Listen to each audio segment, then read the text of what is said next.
Bismillah.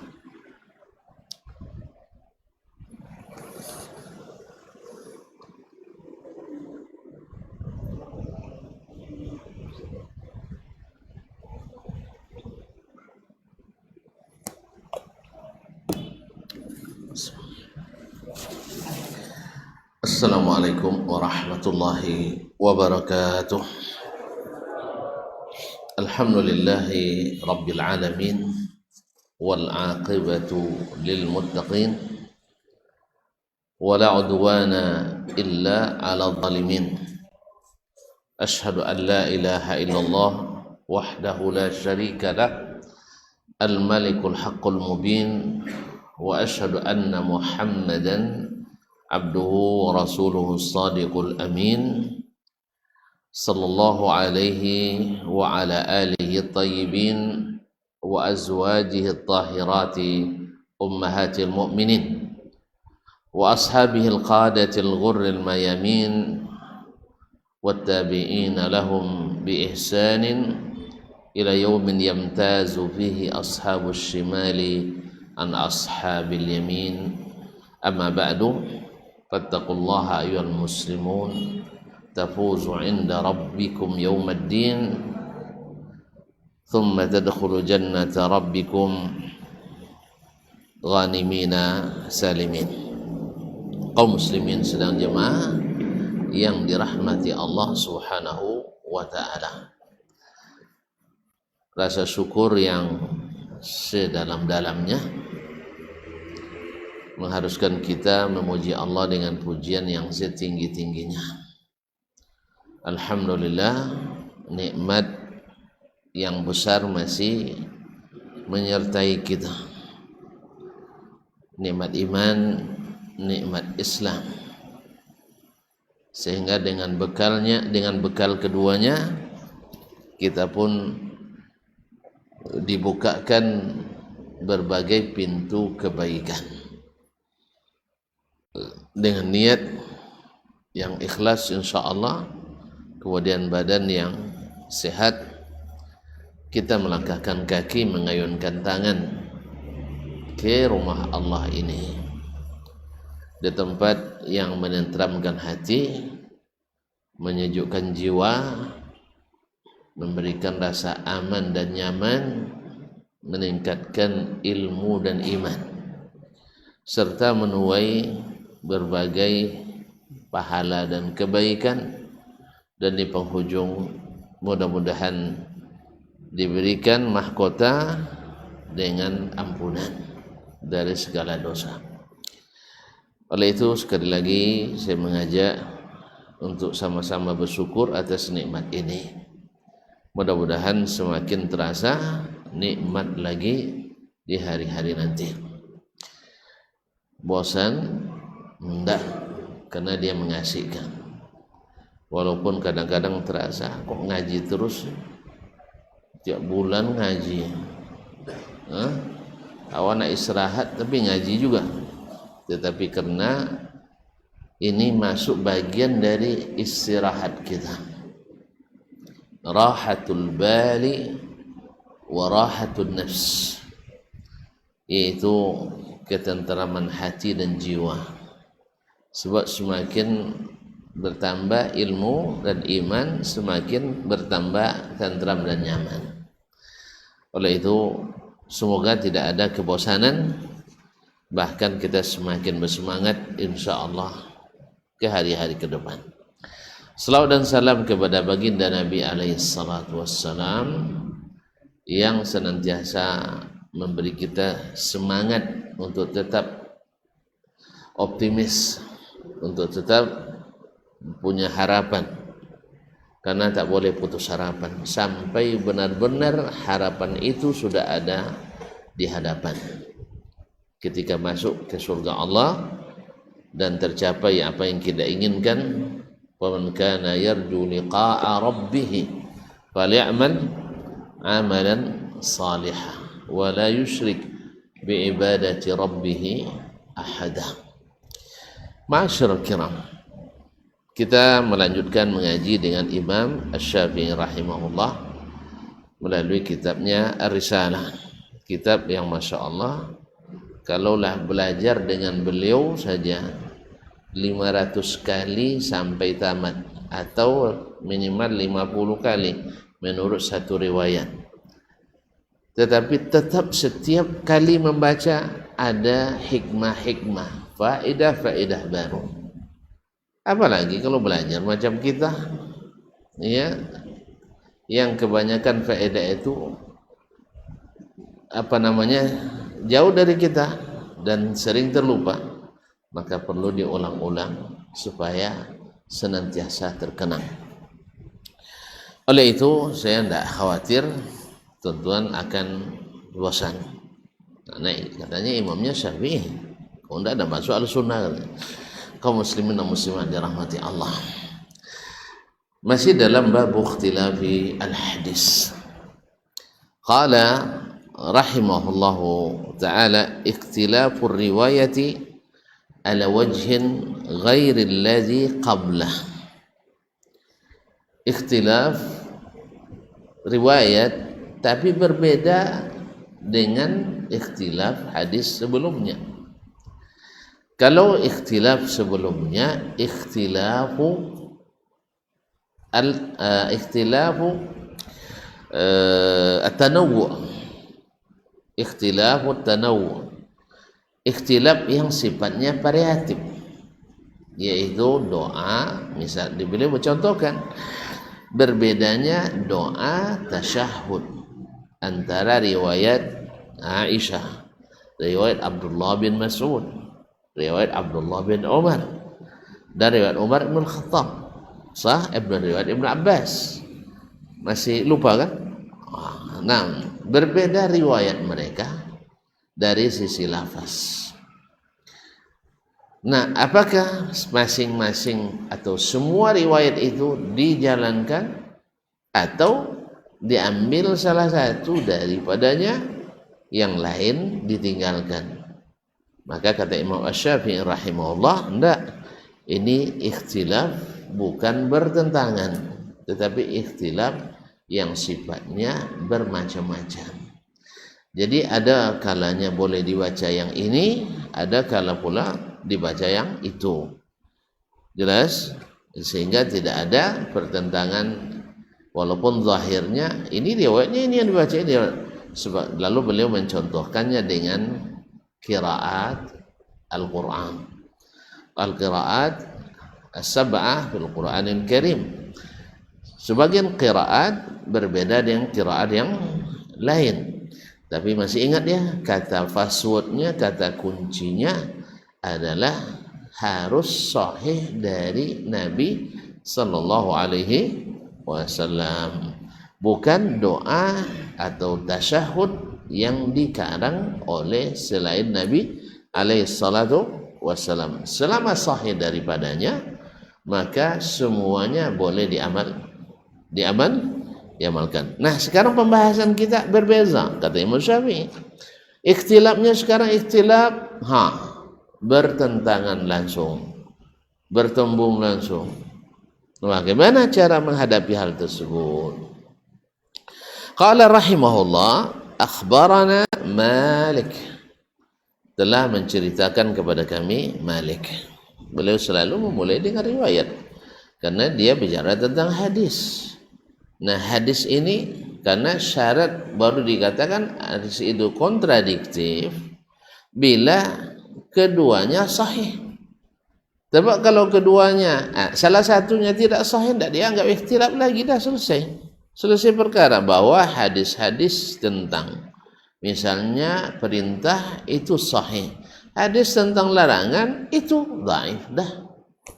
Kan ibarat petinju, salah satunya sudah KO. Kalau KO berlanjut lagi, tidak disebut lagi pertandingan, dah selesai, dah usai masalah.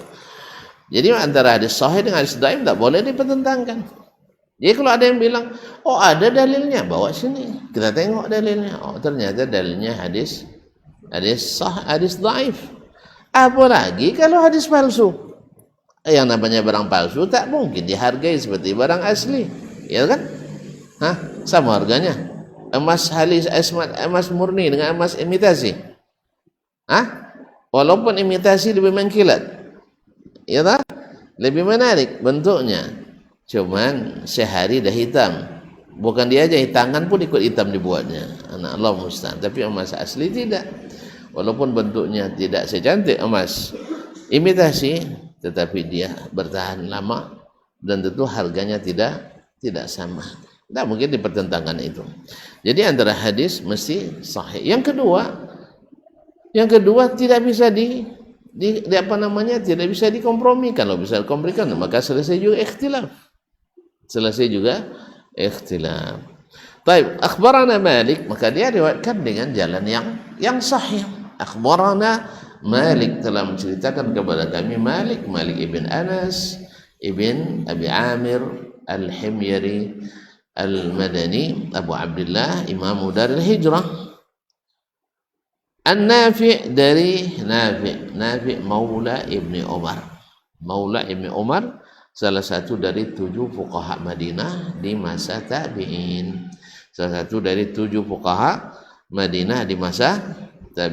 Fuqaha Madinah masa itu kan ramai sangat. Cuman yang paling hebat dan paling tinggi tingkatannya adalah yang 7 ini. Salah satunya adalah Nafi' Maula Ibni Umar. An Abi Sa'id Al-Khudri, dari Abu Sa'id Al-Khudri, Sa'ad ibn Malik ibn Sinan. Abu Sa'id Al-Khudri masyhur dengan kunyahnya Abu Sa'id Al-Khudri. Salah satu dari 7 yang paling banyak merupakan hadis dari Nabi alaihi salatu wassalam. Anna Rasulullah sallallahu alaihi wasallam, bahwa Rasulullah sallallahu alaihi wasallam qala, bersabda, la tabi'u adh-dhahaba bil-dhahabi illa mithlan bimithl wa la tushiffu ba'daha ala ba'din. Jangan kalian menjual emas dengan emas kecuali sama.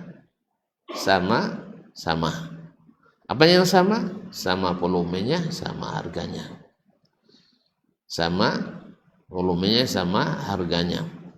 Wala tushiffu ba'daha ala ba'din. Al-isfaf maknanya az-ziyadah. Dan jangan kalian menambah sebagian dari sebagian yang lain. Pokoknya asal sama-sama emas, mesti sama-sama timbangannya. Tidak boleh dilebihkan. Yang satu ini mentang-mentang emas Italia, ini emas Somalia. Mana yang lebih mahal? Emas Italia dengan emas Somalia.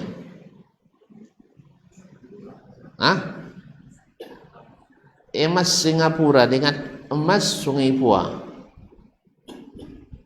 Mana yang Iya.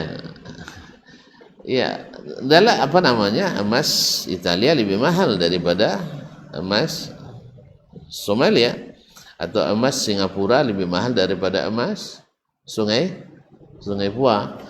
Nah, tapi ketika dijual emas sama emas wajib sama. Terus gimana cara Ustaz?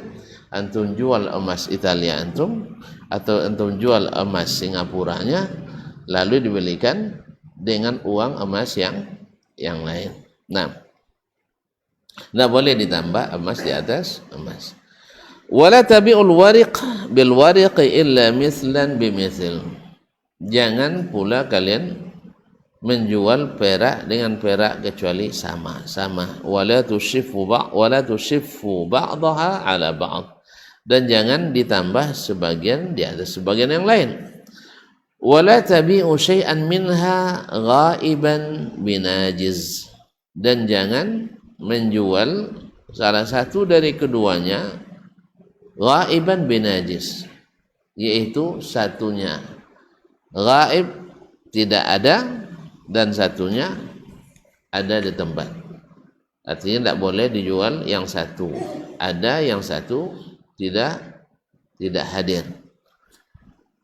Artinya barangnya masih dijanjikan, yang ini sudah ada, maka ini juga dilarang. Jadi ada larangan menjual dengan menambah, kemudian menjual yang satu diundur, yang satu dimajukan. Itu tidak boleh. Harus had biha. Kemudian mislan bimislin ha wa ha.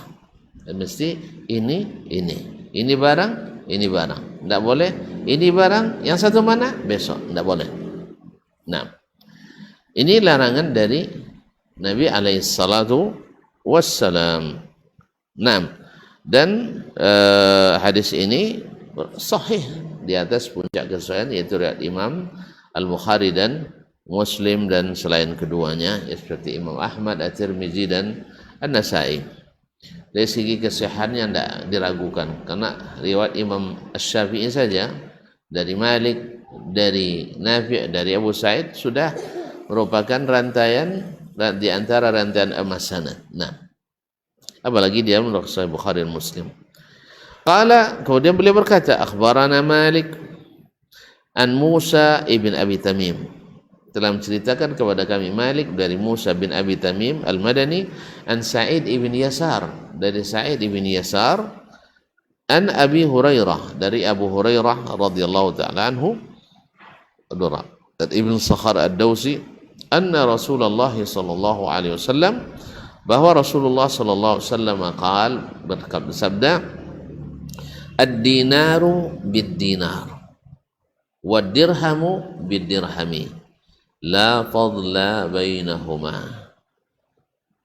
Dinar dijual dengan dinar, dirham dijual dengan dirham, tidak boleh dilebihkan antara keduanya. Tidak boleh ada kelebihan di antara keduanya. Sama dengan makna hadis di atas, tidak boleh melebihkan, yaitu ribal fadl, yaitu riba dengan menambah, riba dengan menambah. Qala akhbarana Malikun, telah menceritakan pada kami Malik, kembali Imam Malik, an Humaid ibn Qais, dari Humaid ibn Qais, an Mujahid, dari Mujahid ibn Jabr, an Ibnu Umar, dari Ibnu Umar Abdullah bin Umar bin Khattab, annahu qala, dia berkata, ad-dinaru bid-dinar, dinar dijual dengan dinar, wad dirhamu bid-dirham, dan dirham dijual dengan dirham, la fadla bainahuma, tak boleh dilebihkan salah satu dari keduanya. Hadza ahdu nabiyyina ilaina, dan ini perjanjian yang dibuat oleh Nabi dengan kami, atau ini wasiat atau perintah dari Nabi kepada kami. Kalau al-ahdu itu bisa diartikan dengan perjanjian, diartikan dengan wasiat, diartikan dengan perintah. Wa ahidna ila bani Israil, ya, kami wahidna ila Ibrahim wa Ismail an tahira baitiya lit-taifin, kami perintahkan kepada Ibrahim dan Ismail. Maka wa hadza ahdu nabiyyina ilaina, ini perintah nabi kami kepada kami. Wa ahduna ilaikum, dan perintah kami kepada kalian para tabi'in.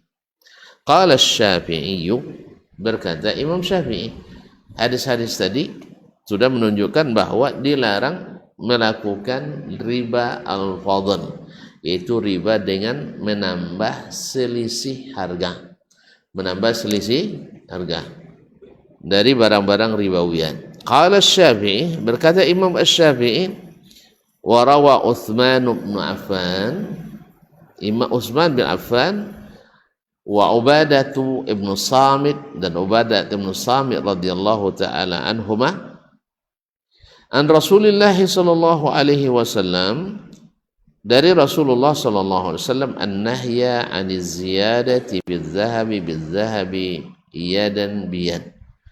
Rasulullah melarang menambah pada jual beli emas dengan emas, yadan biyad, yaitu cash, yaitu kontan. Naam, hadis ini min balaghatil Imam Malik, walaupun ini balagat karena tidak disebutkan sanadnya oleh Imam Asy-Syafi'i sampai pada Imam Utsman bin Affan dan Ubadah bin Samit, karena Imam Syafi'i tidak bertemu dengan mereka. Tetapi hadis ini disambung sanadnya oleh Imam Muslim, disambung sanadnya oleh Imam Muslim rahmatullahi alal jami'. Qala Asy-Syafi'i, berkata Imam Asy-Syafi'i, wa bihadzil ahaditsi na'khuz, dengan hadis ini kami berpegang, yaitu dilarang riba al-fadl, dilarang riba dengan menambah selisih harga. Wa qala bimithli ma'naha al-akabiru min ashabi Rasulillah sallallahu alaihi wasallam, dan semakna dengan itu pula para pembesar sahabat berpendapat, yaitu berdasarkan hadis ini pula atau semisal makna hadis ini pula para pembesar sahabat berpendapat, semisal Abu Bakar, Umar, Ali dan lain-lainnya. Wa aktsarul muftina bil buldan, dan sebagian besar ahli fatwa di seluruh negara atau di seluruh negeri, maksudnya negeri Islam. Berarti ini pendapat pada umumnya atau hampir ijma' di antara kaum muslimin, jamaahirul ulama. Berkata Imam Syafi'i rahimahullah, akhbarana Sufyan, telah menceritakan kepada kami Sufyan, itu Sufyan bin Uyainah al-Hilali Abu Muhammad al-Makki, Imamul Hijaz wa faqihuha, annahu sami'a Ubaidullah bin Abi Yazid, bahwa dia mendengar Ubaidullah ibn Abi Yazid, Ubaidullah ibn Abi Yazid al-Makki, thiqatun katsirul hadis, yaqul, dia berkata, sami'tu Ibnu Abbas, saya mendengar Ibnu Abbas radhiyallahu taala anhu, yaqul, akhbarani Usamah bin Zaid, saya diberitahukan oleh Usamah ibn Zaid, Usamah ibn Zaid ibn Harithah al-Kalbi, anak dia disebut dengan hibbu Rasulullah sallallahu alaihi wasallam, ibnu hibbi Rasulillah, ya, anak yang disayang Rasul, anak dari Zaid yang juga disayang oleh Rasulullah sallallahu alaihi wasallam, karena Zaid bin Harithah dulu adalah anak angkat Rasulullah sallallahu alaihi wasallam di masa jahiliyah. Masa jahiliyah dulu disebut Zaid bin Muhammad, Zaid ibn Muhammad. Nah, tapi setelah turun ayat yang membatalkan pengangkatan anak atau tabanni, maka dia dikembalikan, dipanggil dengan Zaid ibn Harithah, Zaid ibn Harithah. Nah, akhbarani Usamah bin Zaid, menceritakan kepadaku Abu Bakar bin Zaid, anna Nabi sallallahu alaihi wasallam, bahwa Nabi bersabda, innamar riba fin nasi'ah, riba itu hanya berlaku pada jual beli yang tidak kontan. Riba hanya berlaku pada jual beli yang tidak kontan. Berarti kalau kontan tidak disebut riba. Bukan maknanya halal riba, tidak disebut riba. Berarti muqtada hadis ini, makna hadis ini bertentangan langsung dengan hadis-hadis yang sebelumnya. Jelas? Makna dari hadis ini bertentangan langsung dengan hadis-hadis sebelumnya. Hadis siapa tadi? Yang pertama hadis Abu Sa'id al-Khudri, kemudian hadis Abu Hurairah sahih, kemudian hadis Abdullah bin Umar, kemudian diriwayatkan daripada Ubadah ibn Samit, Utsman bin Affan, bahwa Nabi sallallahu alaihi wasallam melarang menambah emas dengan menambah jual beli emas dengan emas. Tidak boleh. Walaupun cash, walaupun bersifat apa maksud kita cash? Kontan. Nah, harus kontan. Jadi kaum muslimin dan muslimat. Nah, hadis Usamah bin Zaid yang diriwayatkan oleh Abdullah bin Abbas daripadanya, sahabat dari sahabat, meriwayatkan hadis bahwa Nabi mengatakan innamar riba bin nasi'ah, baru dikatakan riba bila ditambah karena dilambatkan bayarnya. Bila dilambatkan bayarnya. Misalnya emas ini, kalau saya jual dengan emas, ya, misalnya 2,5 gram, saya jual dengan 2 gram 3/4 misalnya. karena emas saya lebih baru, lebih bersinar daripada emasnya antum, maka emas saya dihargai lebih mahal dari emasnya yang antum punya. Berdasarkan hadis-hadis sebelumnya itu nggak boleh, itu nggak boleh. Tapi berdasarkan hadis ini boleh, kecuali bila pembayarannya ditunda. Dia pembayarannya ditunda. Ini emas saya antum bawa, nanti beri saya emas 2,3 atau 2,75%. Dan ini yang tidak boleh menurut hadis Usamah ini. Bertentangan atau tidak? Bertentangan apa enggak? Hah? Udah mulai ngantuk, tentu masih senja lagi. Nah, bertentangan apa tidak? Bertentangan. Bertentangan langsung. Ini kalau dibolehkan, ini tidak boleh. Kalau dibolehkan apa namanya? Antara halal dan haram. Kalau yang kemarin kan beda enggak? Antara mana yang didahulukan, mana yang dikemudiankan. Kalau ini enggak, langsung bertentangan. Kalau ini mengatakan haram, ini mengatakan halal. Nah, oleh sebab itu maka Imam Syafi'i menyebutkan di awal tadi bahwa ikhtilaf ini berbeda dengan ikhtilaf sebelumnya. Berbeda dengan ikhtilaf sebelumnya. Qala fa akhadha bihadza Ibnu Abbas wa nafarun min ashabil Makkiyina wa ghairuhum. Ini pendapat yang dipilih oleh Ibnu Abbas radhiyallahu anhuma bersama murid-muridnya dari ahli Makkah. Tentu guru bilang halal, tentu murid-murid ikut pula bilang halal. Jelas kaum muslimin? Antum lihat sendiri. Orang-orang yang tamat dari Arab Saudi, ya, dari dulu sudah mengatakan hisab itu haram. Karena apa? Karena gurunya semuanya mengatakan haram. Berbeda dengan saudara-saudara kami yang tamat dari Mesir. Karena rata-rata gurunya ahli hisab. Maka jadi halal. Bukan halal, makruh, makruh. Kapan baru keluar fatwa haram di Mesir? Baru sekitar 2004. Baru keluar fatwa ulama Mesir dari Ifta' al-Misriyah, baru mengeluarkan fatwa merokok itu haram. Baru berani mereka keluarkan setelah banyak korban, baru mereka mengatakan haram. Rupanya setelah ditelisik, dulu anggota majelis ulamanya 75% perokok. Sebelum keluar fatwa itu, majelis-majelis sebelumnya sebagian besarnya ahli hisab, tentu tidak akan keluar fatwa itu. Jelas kaum muslimin?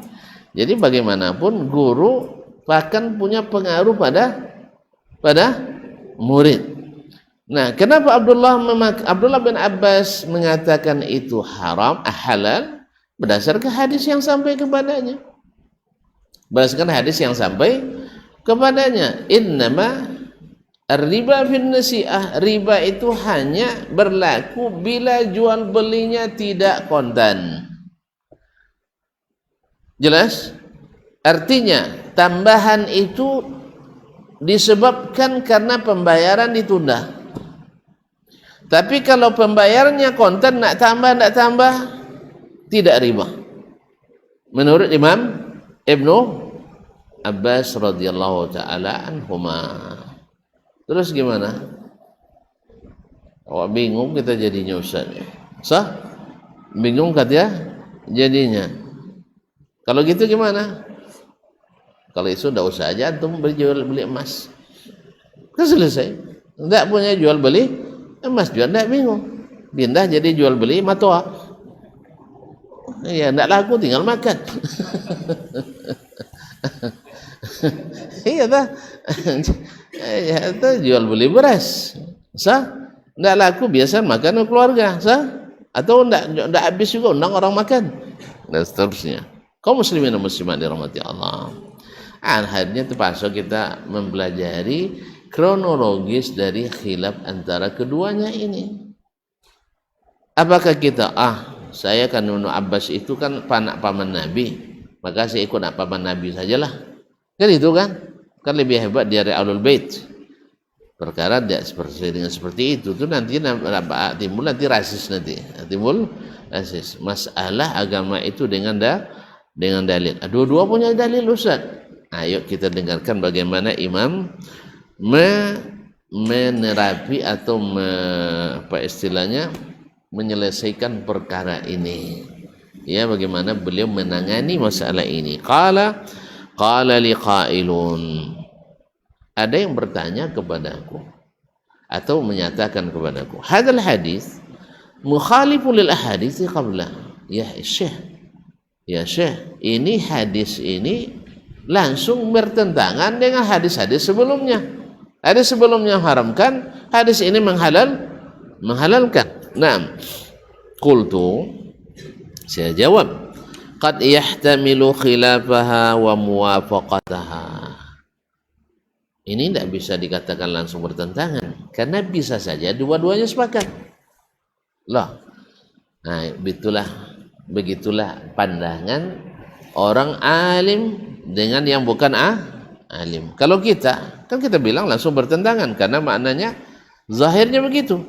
Seperti yang ditegaskan oleh Imam Syafi'i sebelum ini, bahwa banyak hadis menurut ghairi ahli ilmi biha mukhtalifatun mutabayyinah. Banyak hadis diantaranya menurut yang bukan ahli ilmu bertentangan dan bercanggah. Wahia muttafiqatun bayyinatun inda ahli ilmi biha. Padahal menurut ahlul ilmi ini sebenarnya tidak bertentangan dan tidak bercanggah.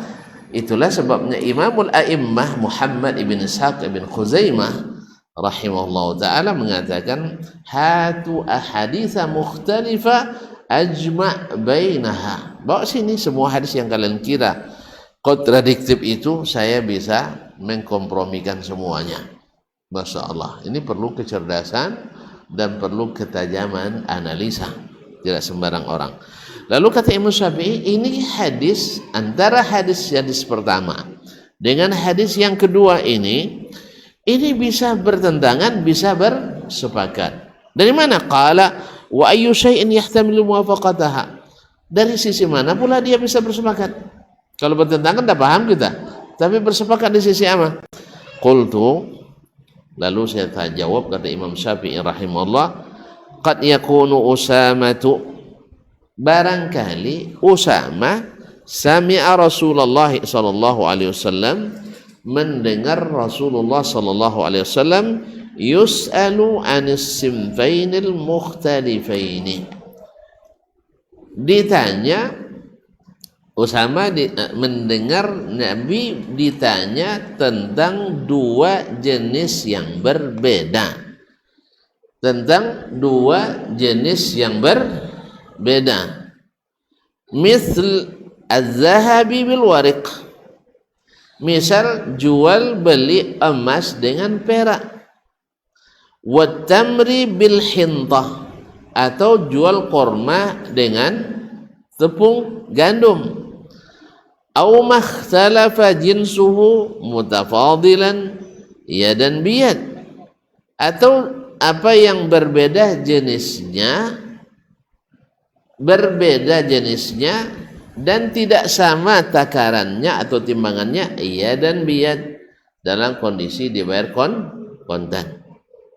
Berbeda jenisnya, korma dengan gandum atau emas dengan perak. Faqala, lalu Nabi katakan, innamar riba fin nasi'ah. Riba itu hanya berlaku pada nasi'ah, yaitu jual beli yang tidak kan konten, yaitu diundur pembayarannya lalu ditambahkan harganya. Ini yang dilarang. Au takunul mas'alatu sabaqathu bihadza, atau pertanyaan lebih dulu bihadza wa adrakal jawab, dia hanya mendengarkan jawabannya, tidak mendengarkan pertanyaan. Pertanyaan kan bisa saja, yaitu orang ketika bertanya Usama belum perhatian atau belum ada, tiba-tiba ketika Nabi menjawab dia datang, innamar riba fin nasi'ah. Dia hanya mendengarkan jawaban, dia tidak mendengarkan pertanyaan. Padahal bukan zahab dengan zahab, emas dengan emas, atau perak dengan perak, atau tamar bitamar, atau hinta bihinta, syair bisyair. Enggak, bukan satu jenis, tapi jenis yang berbeda. Kalau jenis berbeda, juallah seperti kalian mau. Kecuali kalau kalian undur pembayarannya, bertambah harganya atau berbeda dari harga konten. Ini yang masuk riba. Nah, jawaban itulah yang didengarkan oleh Imam Usama ibn Zaid. Allahu Akbar, Allahu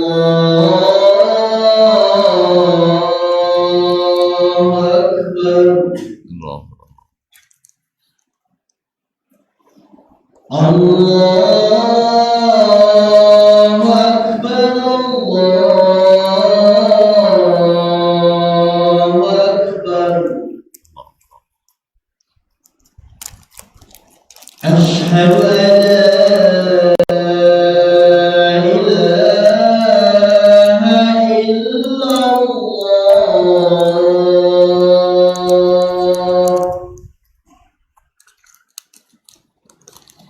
Asyhadu an la ilaha illallah.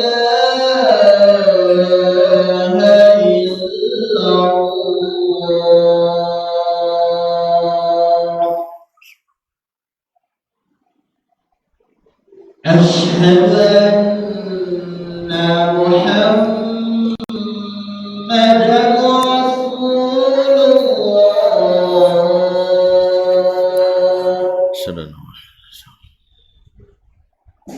Asyhadu anna Muhammadan Rasulullah.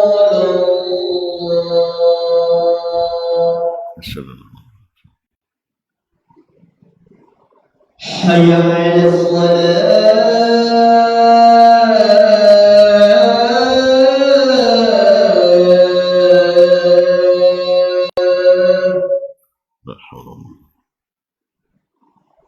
Hayya 'alas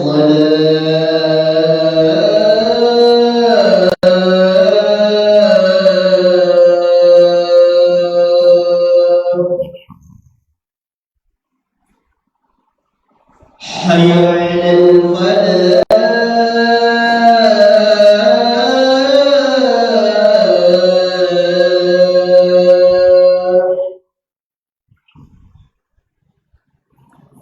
Hayya 'alal falah.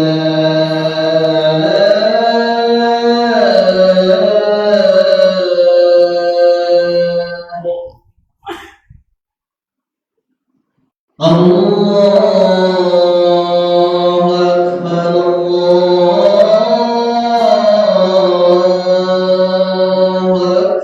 Akbar. La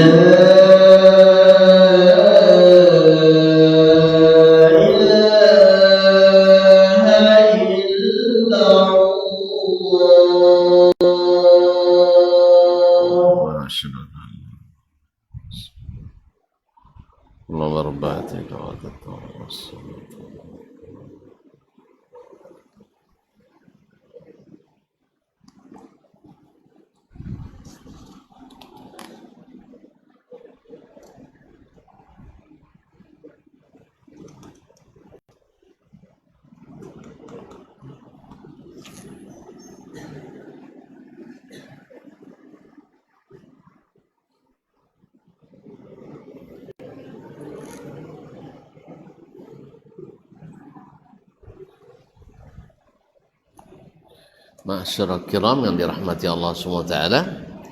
Jadi kemungkinan Allahu alam Usamah ibn Zaid radhiyallahu taala anhuma mendengarkan jawabannya tanpa mendengarkan pertanyaan. Maka Imam Syafi'i hanya mengatakan kemungkinan. Kemungkinan maknanya bisa disatukan, kemungkinan maknanya bertolak belakang. Gimana bisa bersatu? Mungkin Nabi ditanya tentang jual beli antara barang atau dua barang yang berbeda jenisnya. Berbeda jenisnya. Maka Nabi katakan boleh ditambahkan nilainya, boleh ditambahkan takarannya. Karena apa? Karena barangnya berbeda jenis. Yang dilarang adalah yang sejenis. Sehingga dengan demikian maka dikatakan tidak dianggap ikhtilaf antara hadis Usama ibn Zaid dengan hadis sebelumnya, hadis Abu Sa'id Al-Khudri, hadis Abdullah bin Umar, kemudian hadis Ubadah bin Samit, kemudian hadis dari seperti tadi Ubadah ibn Samit, dan hadis Utsman bin Affan radhiyallahu ta'ala anhu. Faqala falima qulta yahtamilu khilafaha. Lalu dia bertanya lagi, kata Imam Syafi'i, dia bertanya lagi, lalu bagaimana engkau katakan kemungkinan hadisnya khilaf? Qultu, lalu saya katakan, li'anna Ibn Abbasin allazi rawahu, karena Ibnu Abbas yang meriwayatkan hadis itu, wa kana yadhhabu fihi ghaira hadzal mazhab, dulu dia tidak ikut mazhab ini, artinya mazhab yang mengharamkan atau yang hanya menganggap riba bila nasi'ah, diundur bayarannya. Fayaqul la riba fi bai'in yadan biyad, tidak berlaku riba yang bersifat kontan, yadan biyad, langsung terima atau serah terima. Innamar riba fin nasi'ah, riba itu hanya berlaku pada nasi'ah, yaitu pembayaran yang ditunda, pembayaran yang ditunda. Lalu karena ditundanya pembayaran itu sehingga harganya berbeda, harganya bertambah. Oleh sebab itu, inilah sebabnya kita katakan antara hadis ini ikhtilaf, karena Ibnu Abbas memahami seperti makna yang dipahami tadi dari awal, seperti makna yang dipahami dari awal tadi, yaitu bahwa riba menurut Ibnu Abbas tak berlaku pada jual beli dan biyad, jual beli yang serah terima langsung, hanya berlaku bila salah satunya diterima atau yang lainnya ditunda, atau dua-duanya ditunda pembayarannya. Maka ini tidak boleh menurut Ibnu Abbas. Sehingga dengan demikian tetap hadis ini, antara hadis ini dengan hadis-hadis sebelumnya dianggap saling bertentangan, dan pertentangannya tidak bisa disatukan. Satu bilang riba, satu bilang tidak riba. Nah, bagaimana selanjutnya? Berkata Syekh rahimahullah, qala famal hujjah in kanatil ahadits qablahu mukhalifatan bitarkihi ila ghairi. Lalu apa hujahnya, apa alasannya kalau hadis-hadis sebelumnya berbeda, kenapa dia tinggalkan, memilih yang lain? Faqultu lahu, lalu saya jawab, kullu wahidin mimman rawa khilafa Usama wa illam yakun ashara bil hifdhi lil hadisi min Usama falaysa bi taqsirun an hifdhihi. Wa Utsman wa Affan wa Ubadah bin Samit ashaddu taqadduman bis-sinni was-suhbati min Usama, wa Abu Hurairah asannu wa ahfaz bin marawal haditha bi dahri. Nah, apa alasan kita meninggalkan hadis Usama dan mengapakai hadis-hadis yang diriwayatkan oleh Abu Sa'id Al-Khudri, yang diriwayatkan oleh Ubadah bin Samit, Utsman bin Affan, dan diriwayatkan oleh Abdullah bin Umar? Nah, apa hujah kita untuk kalau bahasa sekarang mentarjih, memilih riwayat jamaah daripada riwayat Usama ibn Zaid. Saya ulang kembali. Kalau antara hadis Usama yang tidak menganggap riba kecuali jual beli yang ditunda. Jelas? Hadis Usama ibn Zaid mengatakan bahwa jual beli walaupun ditambah harganya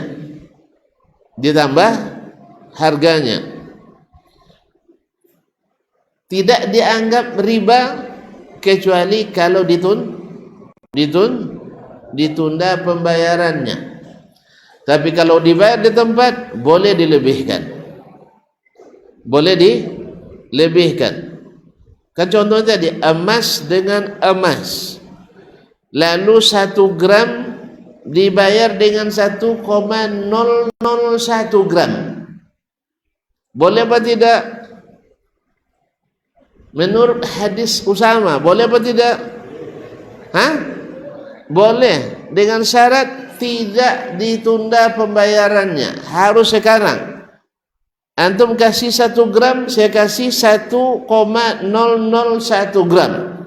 Ini tidak dianggap riba berdasarkan hadis Usama ibn Zaid.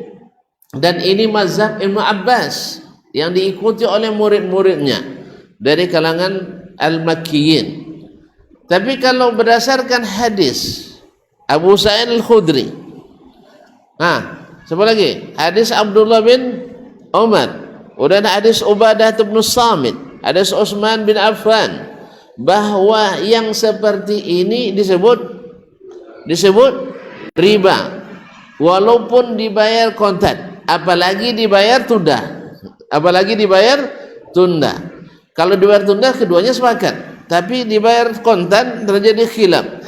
Nah, bagaimana kita menghadapi pertentangan kedua kelompok hadis ini? Ini namanya hadis kontradiktif. Tidak bisa disatukan. Imam Syafi'i sudah mencoba untuk menyatukan. Barangkali Usamah mendengar jawaban Nabi terhadap pertanyaan jual beli dua barang yang berbeda aja jenisnya, sehingga Nabi bilang tidak apa-apa walaupun ditambah emas dan perak. Kalau harga emasnya 1.500.000, cuman karena bagus mutunya akhirnya dibayar dengan 510.000 misalnya dengan harga emas, boleh apa tidak? Kata riwayat ini boleh, tapi wallahu alam, ya ini kan hanya kemungkinan, dan kemungkinan ini lemah kembali karena Abdullah bin Abbas yang meriwayatkan hadis mengatakan bahwa emas dengan emas haram adalah bahwa emas dengan emas bila dibayar tunda tidak boleh dilebihkan. Tapi kalau dibayar kontan boleh apa tidak?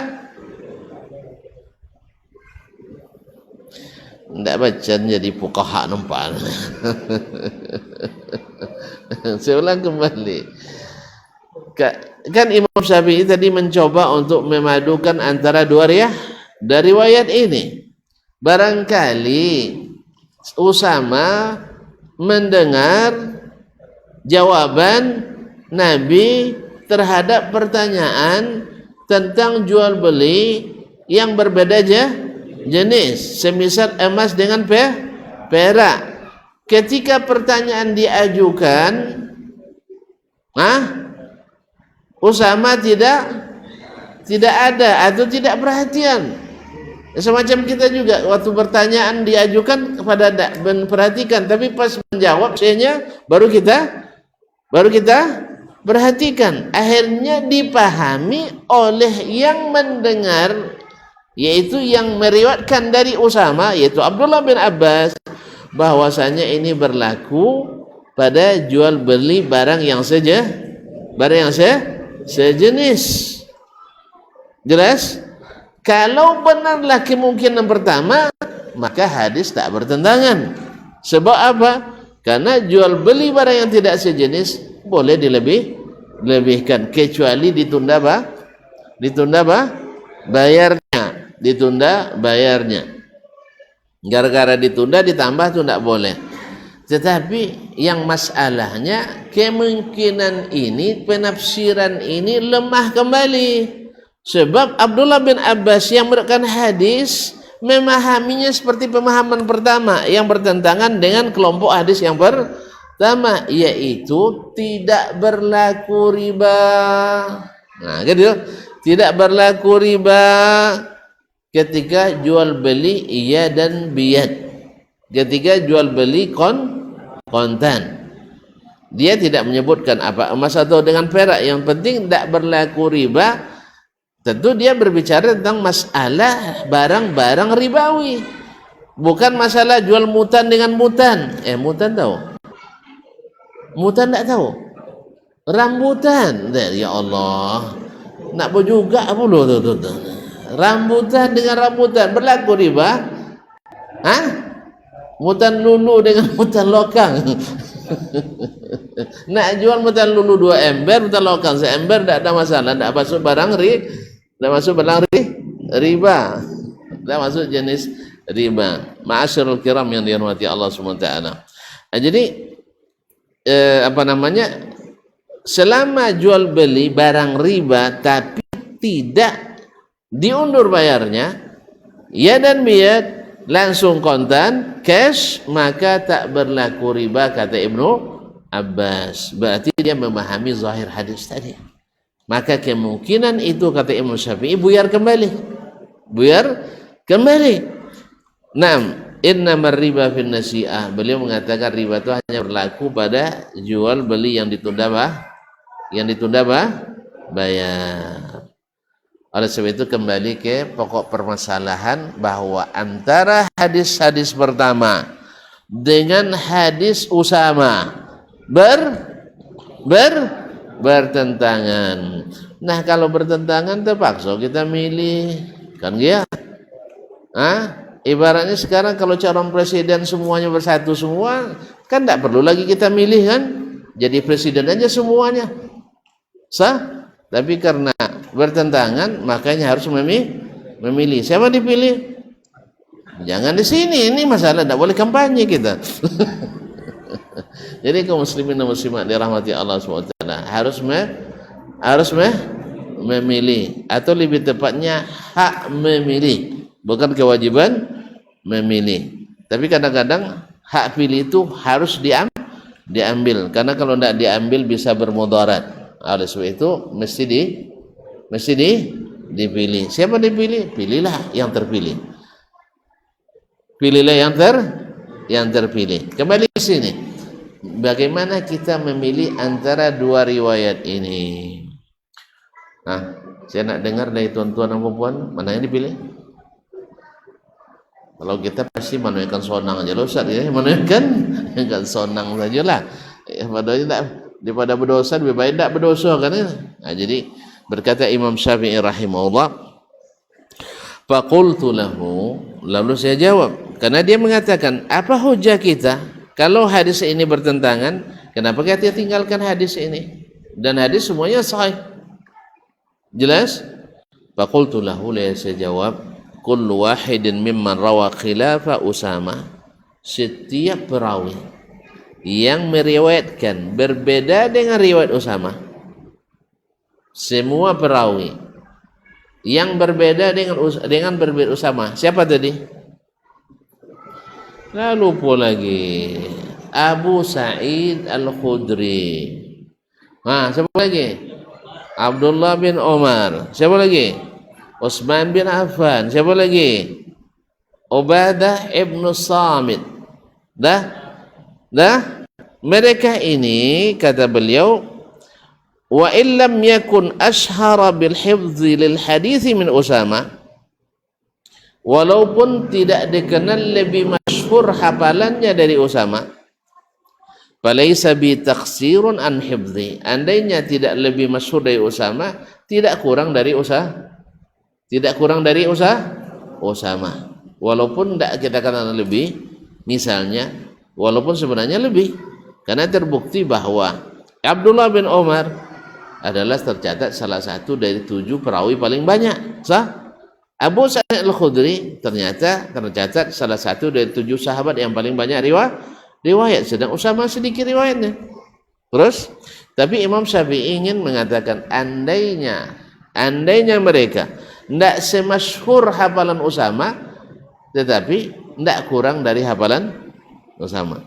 Andainya mereka tidak lebih masyhur, tapi tidak kurang dari hafalannya Usama. Paham? Ini kan Usama kan dekat sama Nabi, sah? Usama dekat sama Nabi. Ini tidak setuju nampaknya. Usama dekat sama Nabi SAW. Hibbun Nabi. Kan tadi saya bilang kekasih Nabi. Ayahnya hibbun Nabi, kekasih Nabi, karena anak angkat Nabi dulu. Makanya dekat dengan keluarga Nabi SAW. Tentu lambatnya gimana caranya nih? Jadi Nabi kaum muslimin Nabi, jadi mungkin karena dia dekat dengan Nabi, tentu dia hafalannya kokoh kan?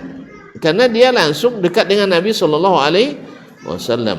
Tapi kata Imam Syafi'i, walaupun misalnya selain Usama tidak bisa kita katakan lebih hafiz dari Usama, tapi tidak kurang dari Usama. Karena Abdullah bin Umar sahabat dekat juga. Abu Sa'id Al-Khudri sahabat dekat juga. Utsman bin Affan menantu Nabi. Ubadah bin Samit adalah petinggi suku Aus. Ya, petinggi suku Aus. Tahu suku Aus dari kaum Ansar. Pemuka kaum Ansar. Tahu pemuka? Di mana duduknya? Ya di muka, namanya pemuka, ya Allah. Namanya pemuka tentu duduknya di muka, pembelakang tentu duduknya pemuka. Apa lawan pemuka? Pembelakang. Bukan, pemuka lawannya pengekor. Makanya pengekor tinggalnya di mana? Di belakang. Makanya jangan ngekor terus, karena ekor tak pernah di depan. Kalau nak baju bangsa kita ni jangan ngekor kepada siapapun. Maka kaitkan harapan dengan yang maha tinggi, Allah Tabaraka wa Ta'ala. Jelas ya? Kalau sambil seekor timur, ngekor barat, akhirnya ekor tak pernah di depan. Makanya selama jadi pengekor kita takkan pernah maju. Jelas? Makanya jangan jadi pengekor, jadilah pemuka 6 supaya di depan. Karena pengekor selalu di belakang. Kaum muslimin dan muslimat dirahmati Allah SWT. Nah, falaysa bitaqsirun an hifdhihi. Tak mungkin lebih sedikit atau lebih lemah hafalannya daripada Usama. Apa sebab? Wa Utsman bin Affan wa Ubadah bin Samit. Utsman bin Affan dan Ubadah bin Samit asyaddu taqadduman bisinni. Dia itu lebih tua umurnya dari Usama. Wal suhbati min Usama, dan lebih dulu bersahabat dengan Nabi daripada Usama. Kenapa lebih dulu? Kenapa lebih dulu? Sebab belum lahir Usama, mereka sudah masuk Islam. Sudah masuk Islam, karena Usama meninggal Nabi umurnya baru 80.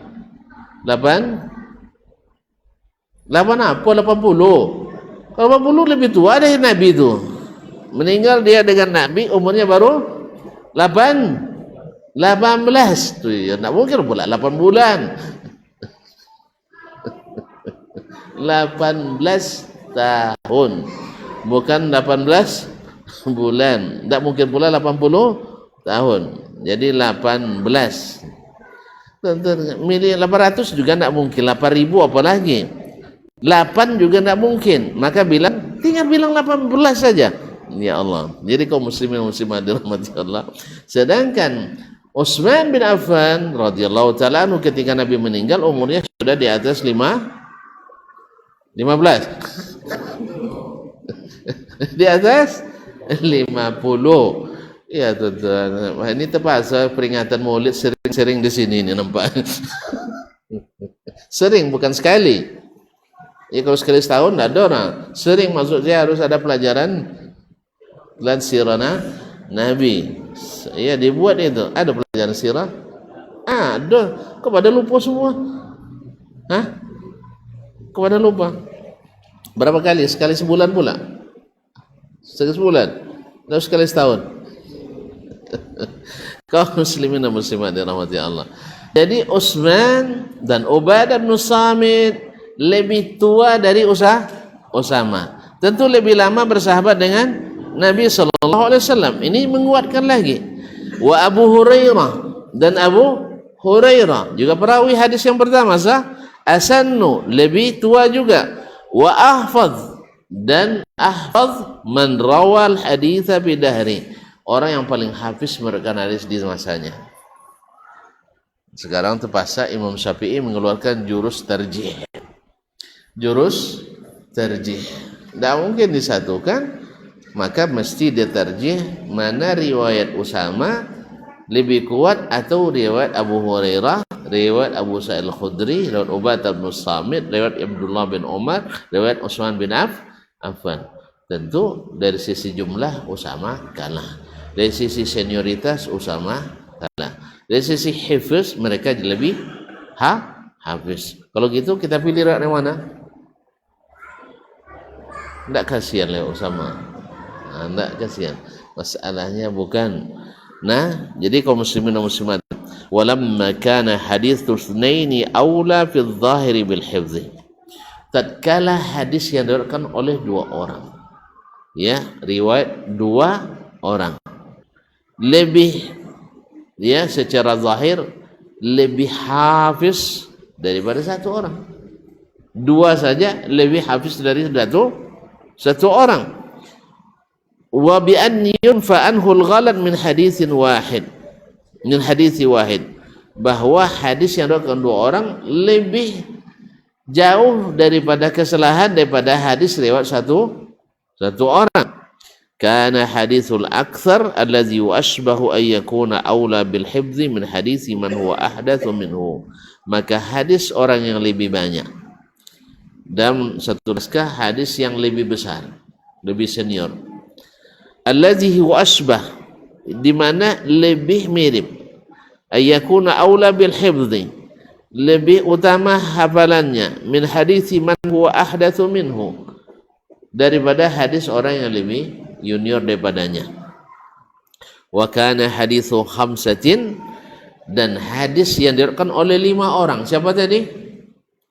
Abu Al-Hurairah, 2 Abu Sa'id, 3 Ibnu Umar, 4 Utsman bin Affan, 5 hilang Ubadah bin Samit radhiyallahu anhum ajma'in.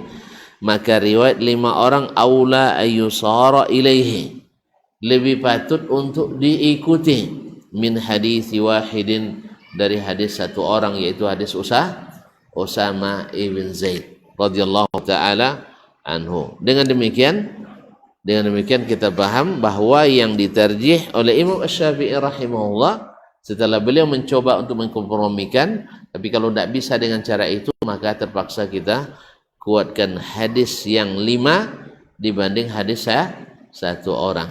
Wallahu ta'ala alam. Dengan demikian maka riba al-fadl tetap berlaku, dan inilah adalah pendapat pada umumnya kaum muslimin, para ulama kaum muslimin, bahwa riba tidak boleh walaupun dalam jual beli cash, jual beli kontan, kecuali barang yang berbeda jenisnya. Sampai korma dengan korma itu tidak boleh dijual kecuali sama, walaupun mutunya berbeda. Misalnya ajwa, kan mahal tuh harganya, dijual 1 kilo, dijual dengan 5 kilo misalnya sukari, tidak boleh. Terus gimana caranya? Nabi ajarkan, jual sukari antum, habis itu beli dengannya ajwa. Jual sukarinya. Kok berbelit-belit sekali Ustaz? Ya memang untuk masuk surga itu memang jalannya agak terjal sedikit. Kan tidak mesti juga antum makan ajwa. Sah? Kalau mau beli juga beli dengan duit. Uang tidak tahu, duit dengan duit. Kaum muslimin dan muslimat dirahmati Allah. Demikian juga emas, kan biasa jangan beli dengan emas, tapi beli dengan yang lain. Oleh sebab itu maka tidak dibenarkan melebihkan antara barang riba yang sejenis, kecuali tidak boleh dilebihkan walaupun dalam jual beli kontan atau cash. Wallahu taala alam. Saya kira dengan demikian selesai pembahasan ini. Insyaallah kita jumpa kembali pada pembahasan yang lain lagi yang akan disebutkan oleh Imam kita Asy-Syafi'i. Di sini kesimpulannya bahwasanya Imam Asy-Syafi'i ketika menemukan hadis atau dua hadis atau lebih bertentangan, langkah pertama dicoba untuk mengkompromikannya. Seperti kata Imam Ibnu Hajar rahimahullah, al-jam'u ma amkan awla. Mengkompromikan hadis yang bertentangan selama mungkin itu lebih didahulukan. Maka dicobanya. Ternyata tidak mungkin, sebab yang merawatkan hadis tidak memahami seperti yang kita katakan itu mungkin tadi, tapi dia berpegang dengan zahirnya. Maka mau tidak mau harus dipertentangkan. Nah, setelah bertentangan, tidak mungkin disatukan, dilihat apakah ada nasikh atau mansukh. Ternyata kita tidak petunjuk mana yang lebih dulu, ini atau itu, larangan atau ini. Nah, ketika tidak ada diketahui nasikh wal mansukhnya, maka kembali kepada tarjih, yaitu menguatkan yang satu dan meninggalkan yang satu, bukan melemahkannya. Sebab ada istilah marjuh, ada istilah dhaif. Jadi ada istilah marjuh, ada istilah dhaif. Marjuh itu artinya dimarjuhkan, kalau rajih itu kan diberatkan, berarti ini diringankan. Jadi kita berat kepada riwayat yang ramai tadi dan meringankan riwayat ini. Apa sebab? Walaupun dia sahih, tapi riwayat ini lebih banyak. Maka kecenderungan para ulama kepada rawi yang lebih ramai, yang lebih hafiz, yang lebih thiqah, tentu berlaku pada hal ini. Jelas? Maka di antara qawaidut tarjih adalah riwayatul akabir muqaddamat ala riwayatul asghar, kama anna riwayatul aktsarin muqaddamatun ala riwayatil aqallin. Riwayat yang lebih senior dalam satu masalah kalau tidak bisa dikompromikan, didahulukan dari riwayat yang junior. Ini juga berlaku sehari ini. Ada orang yang meriwayatkan misalnya dari Imam Asy-Syafi'i tentang suatu amalan atau suatu keyakinan. Ternyata amalan itu tak ada diriwayatkan oleh murid-muridnya yang lama dengan beliau, yang akrab dengan beliau, yang berguru lama dengannya, tapi diriwayatkan dari orang yang tak jelas pula, entah pernah duduk dengan beliau atau tidak. Maka antum terima riwayatnya. Nah, ini pakai contoh lagi, lama lagi nanti masuk bab lain. Saya buatlah contoh, oke lah. Kalian tulang masalahnya. Nah, nanti pakai contoh panjang lagi cerita, tidak jadi selesai kajian kita. Wah, nak kesimpulan jadi. Oke, pakai contoh juga. Tapi jangan tanya-tanya lagi ya. Ya, habis ini tidak boleh nanya lagi. Nah, kaum muslimin dan muslimat. Misal ada yang meriwayatkan dari Imam Abu Hanifah bahwa beliau pernah 40 hari 40 malam tidak batal wudunya. Nah, gimana? Wih, tidak batal wudunya 40 hari 40 malam. Menurut antum gimana? Hah? Kan karamah wali. Antum tidak percaya Imam Abu Hanifah wali? Wih. Hah? Woi, antum bisa kualat ini. Tidak mengakui karamatnya para wali. Itulah kalian ngaji itu tidak ada yang wali jadi kajian kalian tuh katanya. Dari Syekh Wahabi itu tidak ada yang wali katanya. Bagaimana? Tidak percaya dengan karamat wali? Wih, udah mulai kena syubhat. Kaum muslimin dan muslimat dirahmati Allah SWT. Di sini pentingnya kita mengetahui siapa murid-murid Abu Hanifah rahimahullah. Muridnya yang lama dengan beliau adalah Ya'qub bin Ibrahim, Abu Yusuf Al-Qadhi, Muhammad ibn Hasan Asy-Syaibani, ya, dan lain-lainnya. Banyak murid, Abu Thawr dan sebagainya. Nah, murid-muridnya yang selalu bersamanya tak pernah meriwayatkan itu. Jelas? Tiba-tiba datang orang seberang pulau dan pulau mana, atau pulau Qasya atau mana kan, atau di puncak Kompe, ya, tahu puncak Kompe yang punya ilmu ulu kasab. Nah, ilmu ulu kasok, tahu ulu kasok ya. Nah, tiba-tiba mengklaim Abu Hanifah pernah tidak wudhu 40 hari 40 malam. Ya Syekh, maka tanah murid-muridnya enggak ada tuh katanya. Enggak ada tuh. Siapa memalsukan? Anak-anak sitan pandai memalsukan. Anak-anak sitan, tahu anak sitan? Orang-orang sana aja, seberang sana. Ya. Jadi ada cerita memang, tapi cerita dongeng sama dengan dongeng yang legenda yang kita dengar, kabarnya menurut cerita, menurut hikayat, begitu kan? Ada sanad, tak ada sanad. Apa pernah nampak? Tidak pernah nampak. Guru kami dia, masya Allah kalau hujan tidak basah, itu kan? Hujan tidak basah, itu pernah nampak? Tidak. Apa sebab? Ini selalu disuruh membelakang. Iyalah, ketika kita membelakang ada yang memayungi dia atau picingkan mata. Makanya ilmu picing mata, ilmu adab ke belakang, itu adalah ilmu tipu-tipu. Dan ini termasuk jenis ini. Yang kedua, mustahil Imam Abu Hanifah yang tahu sunnah Nabi, bahwa Nabi perintahkan setiap sholat mesti berwudu. Yang ketiga, dalam ilmu kesehatan tidak ada orang bertahan tanpa minum dan makan kecuali hanya paling 3 hari. Lalu dia makan, terus kalau habis makan buang air. Kalau tidak buang air sakit. Kalau sakit sampai 40 hari tidak buang air, gimana? Cobalah tuan-tuan 3 hari tidak buang air, gimana? Hah? Oh enggak Ustaz, ini hukumnya beda. Hukum surga, dia belum masuk surga. Surga memang tidak ada lagi buang air. Jadi kalau nak buang air sekarang ya. Kalau nak buang air sekarang. Sebab di surga tidak ada lagi tidak ada lagi WC. Makanya jangan siksa orang dengan WC. Paham dah? Nah, sekali ini selalu saya ingatkan karena memang sering ditemukan. Ya WC menyiksa orang. Tahu menyiksa orang? Tidak paham. Itu bahasa vulgar juga bahasa lagi.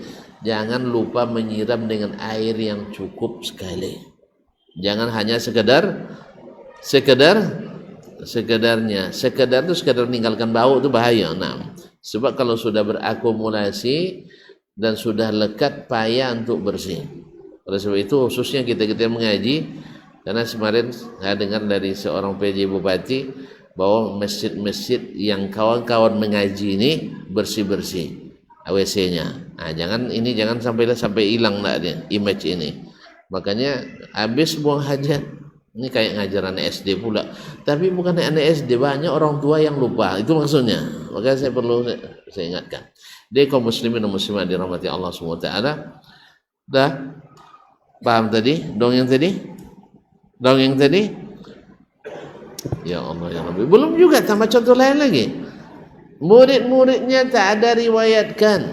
Lalu datang riwayat orang lain. Atau riwayat orang yang hanya sehari 2 hari di majelisnya, sedangkan yang ramai dengannya tidak pernah menceritakan itu. Mustahil lah kalau memang dia karamah, tidak mungkin disembunyikan oleh muridnya, sebab biasanya murid bangga dengan gurunya.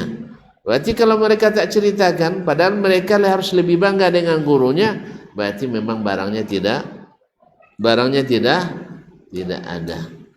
Oleh sebab itu kaum muslimin jangan lekas percaya dengan dongeng yang didengungkan. Ada pula masya Allah dongeng banyak dongeng di negeri ini. Yaitu ketika syekh meninggal, dia malu dimandikan orang, akhirnya mandi sendiri. Nanti sholatnya sendiri, masuk kapan. Jadi macam-macam dongeng cerita orang. Tapi banyak yang ngangguk dah. Banyak yang ngangguk. Itulah makanya kalau biasa dengan subuhat, itulah akibatnya. Biasakanlah dengan jalan yang jelas, yang terang. Jangan masuk ruang-ruang subuhat. Nasallallahu alaihi wasallam. Dah, sampai situ dulu ya. Ya, jangan kemana-mana. Besok kita jumpa kembali di lain hari dan di tempat ini. Wabillahi taufiq wal hidayah. Wallahu taala alam. Wa sallallahu ala nabiyyina Muhammadin wasallam. Subhanakallah bihamdik asyhadu an la ilaha illa anta astaghfiruka wa atubu ilaik. Wassalamualaikum warahmatullahi wabarakatuh.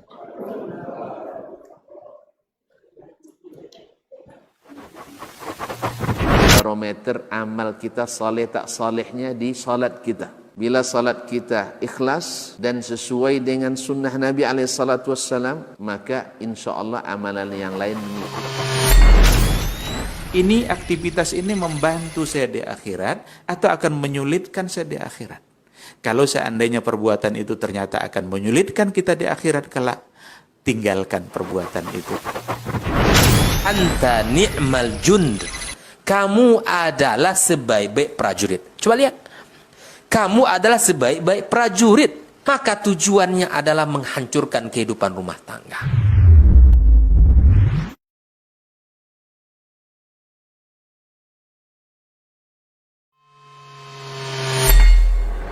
Di para sahabat itu, kaum muslimin, yang terbayang bagi mereka itu adalah infak. Yang terbayang bagi mereka adalah sebuah kebahagiaan, keselamatan di akhirat yang kekal dan abadi di sisi Allah tabaraka wa taala. Semua kita boleh klaim sekarang. Kamu cinta Nabi? Cinta Ustaz. Cinta Nabi? Cinta Ustaz. Termasuk saya. Cinta Nabi? Cinta. Kapan tahunya? Besok di akhirat. Maka apa kata Nabi sallallahu alaihi wasallam? Amalur rajuli biyadihi. Penghasilan yang terbaik adalah pekerjaan yang dilakukan oleh seseorang dengan tangannya sendiri. Wa kullu bai'in mabrur. Dan setiap jual beli yang mabrur. Ini aktivitas ini membantu saya di akhirat atau akan menyulitkan saya di akhirat. Kalau seandainya perbuatan itu ternyata akan menyulitkan kita di akhirat kelak, tinggalkan perbuatan itu.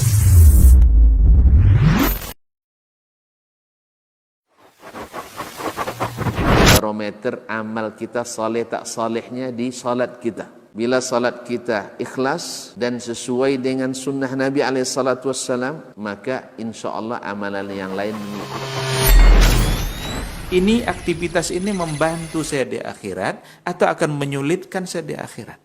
Kalau seandainya perbuatan itu ternyata akan menyulitkan kita di akhirat kelak, tinggalkan perbuatan itu.